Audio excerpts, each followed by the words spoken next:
إله halkan isku keenay nabadgelyo iyo caafimaad Ilaaha saamaha leh mar labaad waxaan mahad ballaaran leh shaqaale weynaha wasaaradda gaashaandhigga ee soo qaban qaabiyay xafladan waxaan maanta sharafiya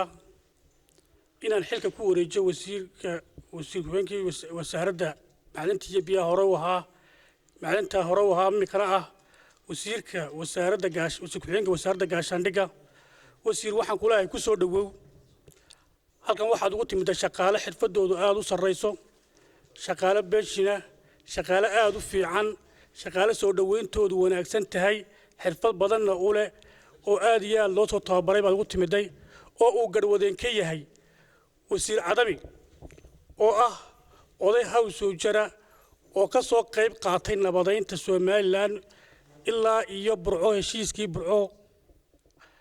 ilaa heshiiskii axdi qarabeedkii Boorama lagu galay ee Soomaaliland lagu yeelay ilaa maanta Soomaaliland wuxuu taray la wada og yahay yaa ku diyaar oo kana ku jooga marka wasaaraddu waa wasaarad ballaaran sida lagu sheegay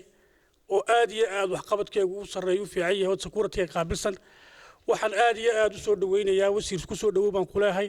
wasaaradda ku soo dhawow shaqaalaha ku soo dhawow odayga Cadabi ku soo dhawow oo rugcadaayo wana siyaasi rugcadaayo oo culus waxaan halkan soo dhaweynayaa heshiiska Khaatumo ee ku saabsan saami qaybsiga aad iyo aad baan soo dhaweynayaa siyaasadda furfuran ee laga qaatay ee lagu soo afjaray min bari ilaa galbeed in Soomaaliland oo midoo garbahay saysta lagu soo afjaro siyaasadda Axmed Maxamed Maxamuud Siiraayo xukuumadda ku talaabsaday aad iyo aad baan u bogaadinayaa waxa jirtay 2014 in odayaasha dhaqanka awdal ay keeneen tabasho ku saabsan saami qaybsiga sidan oo kala oo uu madaxweynuhu si fiican uga guddoomiyay waxa kale oo jirtay 2016 in doorashadii golayaasha wakiilada loo qaban kari waayay in qabsoonto ahayd sidan saamiga loo qaban lahaa waxaan mar labaad iyo mar saddexaad bogaadinayaa heshiiska Khaatumo la galay wuxuu soo afmeeri doonaa Soomaaliland oo gacmaha haysata oo nabada ayuu ku soo ururinayaa oo bari iyo galbeed wada socota waxaan leeyahay wasiir ku soo dhawow wasaaradda gaashaandhigga aad iyo aad waan u bogaadinayaa sadafqada fiican ee qabatay